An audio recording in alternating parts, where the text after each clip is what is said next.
Vampire by Neruda. The excursion steamer brought us from Constantinople to the shore of the island of Principo, and we disembarked. The number of passengers was not large.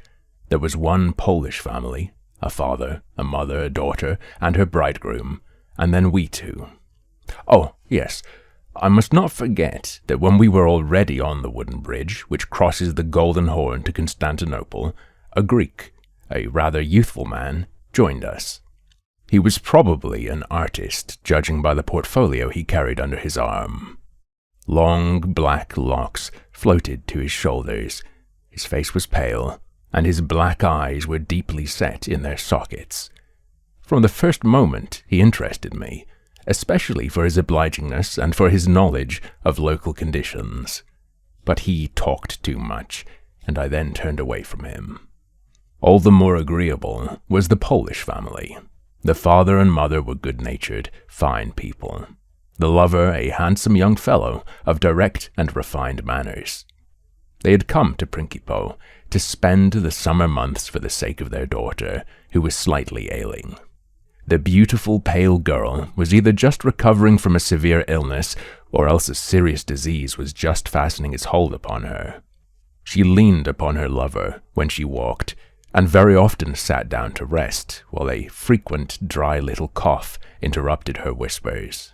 Whenever she coughed, her escort would considerately pause in their walk. He always cast upon her a glance of sympathetic suffering, and she would look back at him, as if she would say, "It is nothing, I am happy." They believed in health and happiness.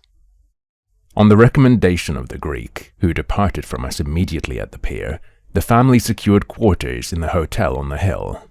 The hotel keeper was a Frenchman, and his entire building was equipped comfortably and artistically, according to the French style. We breakfasted together, and when the noon heat had abated somewhat, we all betook ourselves to the heights, where in the grove of Siberian stone pines we could refresh ourselves with the view. Hardly had we found a suitable spot and settled ourselves when the Greek appeared again. He greeted us lightly, looked about, and seated himself only a few steps from us. He opened his portfolio and began to sketch. "I think he purposely sits with his back to the rocks so that we can't look at his sketch," I said. "We don't have to," said the young Pole. "We have enough before us to look at." After a while he added, "It seems to me he's sketching us in as a sort of background. Well, let him." We truly did have enough to gaze at. There is not a more beautiful or more happy corner in the world than that very Principo. The political martyr, Irene, contemporary of Charles the Great, lived there for a month as an exile. If I could live a month of my life there, I would be happy for the memory of it for the rest of my days. I shall never forget even that one day spent at Principo. The air was clear as a diamond, so soft, so caressing, that one's whole soul swung out upon it into the distance. At the right, beyond the sea, projected the brown Asiatic summits. To the left, in the distance, purpled the steep coasts of Europe. The neighboring Halki, one of the 9 islands of the Prince's Archipelago, rose with its cypress forests into the peaceful heights like a sorrowful dream. Crowned by a great structure, an asylum for those whose minds are sick. The Sea of Marmora was but slightly ruffled and played in all colors like a sparkling opal. In the distance, the sea was as white as milk, then rosy between the 2 islands, a glowing orange, and below us it was beautifully greenish blue, like a transparent sapphire. It was resplendent in its own beauty. Nowhere were there any large ships. Only 2 small craft flying the English flag sped along the shore. One was a steamboat as big as a watchman's booth. The second had about 12 oarsmen, and when their oars rose simultaneously, molten silver dripped from them. Trustful dolphins darted in and out among them, and dove with long, arching flights above the surface of the water. Through the blue heavens now and then, calm eagles winged their way, measuring the space between two continents. The entire slope below us was covered with blossoming roses whose fragrance filled the air. From the coffee house near the sea, music was carried up to us through the clear air, hushed somewhat by the distance. The effect was enchanting. We all sat silent and steeped our souls completely in the picture of paradise.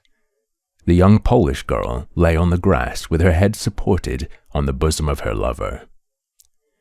The pale oval of her delicate face was slightly tinged with soft color, and from her blue eyes tears suddenly gushed forth. The lover understood, bent down, and kissed tear after tear. Her mother also was moved to tears, and even I, felt a strange twinge. "Here, mind and body both must get well," whispered the girl. "How happy a land this is."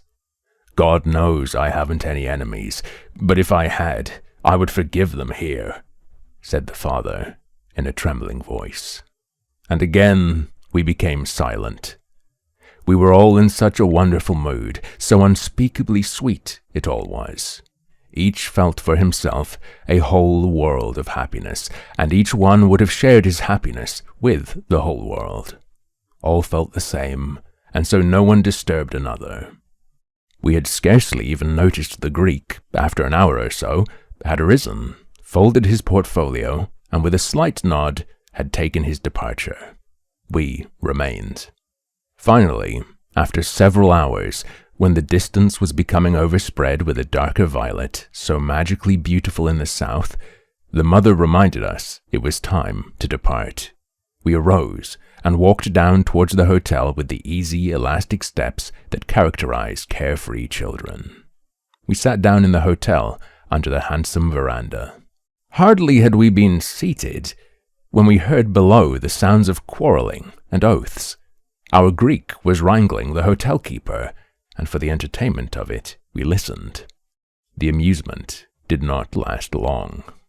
"If I didn't have other guests," growled the hotel keeper, and ascended the steps towards us.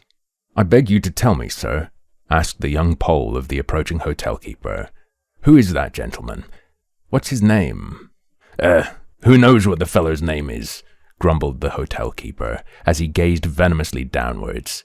"We call him an artist. Fine trade. He sketches only corpses. Just as soon as someone in Constantinople or here in the neighborhood dies, that very day he has a picture of the dead one completed. That fellow paints them beforehand, and he never makes a mistake. Just like a vulture." The old Polish woman shrieked affrightedly. In her arms lay her daughter, pale as chalk. She had fainted. In one bound, the lover had leaped down the stairs. With one hand, he seized the Greek, and with the other, reached for the portfolio. We ran down after him. Both men were rolling in the sand. The contents of the portfolio were scattered all about. On one sheet, sketched with a crayon, was the head of the young Polish girl, her eyes closed, and a wreath of myrtle on her brow.